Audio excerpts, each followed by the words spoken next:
What's up everybody, it's KB the Dragon. The 30th anniversary is finally here and everybody is trying to get their hands on the Gjallarhorn. But in order to do that, you have to complete the new dungeon, the Grass of Avarice. So let's just dive right in. And if you find this video useful and would like to see more like it, drop a like and subscribe. To start things off, let's start with the dungeon entrance encounter. This is where we learn about the mechanic Burdened by Riches. During the dungeon, you will encounter what looks like exotic engrams. Picking them up will debuff you with Burdened by Riches for 30 seconds. If you let the counter go to 0, you die. You can pick up more engrams to increase your stacks of burden as well and reset the 30-second counter. Now, to enter the dungeon, you have to take those stacks to a crystal structure in the loot cave. If you deposit enough stacks, the floor will open up to go inside the dungeon. After you enter, make your way through all the crazy booby traps till you enter the second encounter. If you want to see it away, keep watching the video or skip to the timestamp below.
After some traps and jumping puzzles, you will find yourself in the water treatment. Make your way to the left and through the opening. There you will find some hives spawning. Beat them and hit a switch. It will close and open more pipes along the way. Use that to make your way to the right and zigzag your way across the plant. Go in the last opening on the left and hit the switch to close the doors and head up. There you will find another panel to activate. That will open the door in the back and spawn a giant shrieker to defeat. Make your way back to the plant and activate the switch to open another door on the opposite side of the area. Go through the back door and head into a room with 4 numbered doors. Each door has a switch to activate. After you activate all 4 switches, you will eventually come across a fallen with a scorch cannon. The cannon is part of the second mechanic in this dungeon. You will use the scorch cannon to shoot generators to open doors. Shoot the generators and allow the fireball to fully charge before detonating by holding the trigger for about 2 to 3 seconds. That will open the door to exit the treatment plant. Now that that's over, you face your real first encounter, the Insatiable Ogre. He's a giant ogre that's immune until you use the Burdened by Riches and Scorch Cannons mechanics to drop his immunity shield. There are 2 doors on the left and right of the arena, and you pass a Riches crystal going into the arena. After you defeat enough ads, a fallen with a Scorch Cannon will spawn. Grab that cannon and use it to open one of the 2 doors on either side of the room. Enter those rooms and defeat all the ads so that they drop engrams for the Burden of Riches. Once you collect all the engrams, deposit the stacks into the crystal. When you deposit enough stacks, the text "Insatiable has succumbed to temptation" will appear. That's your time to deal DPS till he becomes immune again. All you have to do is rinse and repeat this to defeat the ogre. After you beat the ogre, it's time for the Sparrow Run. Start the run by hitting the switch to the left. If you do the right one, you will be killed. You have to cross 4 mines to prevent them from exploding and wiping the team. Along the way, there will be switches scattered around the race. If you or your team drives by them, you will gain extra seconds to get to the next bomb. Reach to the end to complete this encounter. I put on a wrist runner to help with damage resistance since the drags all shoot arc at you. Also, if you have the time, jump out of your Sparrow if it's damaged and quickly spawn a new one. If your Sparrow gets destroyed, you won't have enough time to wait for the cooldown to spawn a new one and get to the next bomb without wiping. After you complete the run, don't pass up the loot chest, and I'll show you exactly where it is at right now.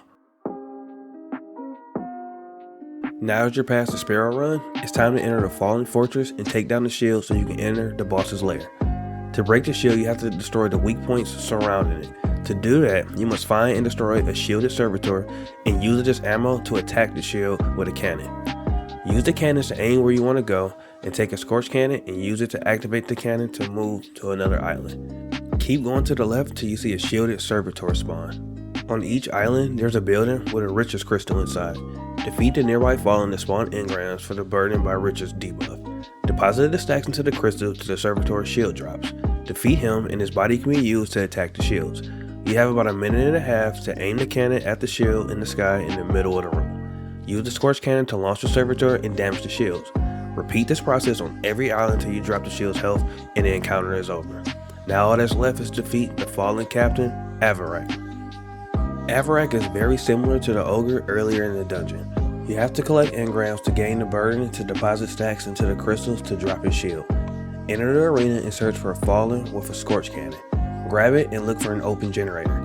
There are 3 surrounding his platform in the air. Once you activate it, it will drop engrams everywhere on both sides of the room. The 2 guardians without the Scorch Cannon will grab them and take them to the crystal in the center. Deposit enough stacks to drop his shield. Once you do that, he will teleport to the front of the room for DPS. Unload everything you can and watch out for ads on the side shooting you. Repeat this process till he's defeated. During the fight, he will be aided by a sniper shank and a very powerful vandal. The sniper hits hard, so wipe him out as fast as possible before he gets you. And the shank will drop a ton of engrams for your stacks of burden. Overall, Grasp of Avarice is a nice addition to the dungeon lineup. It has a nice collection of encounters that give a nice variety to the experience, and a great homage to vanilla Destiny. I hope this video helps, and good luck farming for God Roll weapons, and enjoy the 30th anniversary. And keep a lookout for my Gjallarhorn review coming soon. And I'll catch you in the next video. Peace.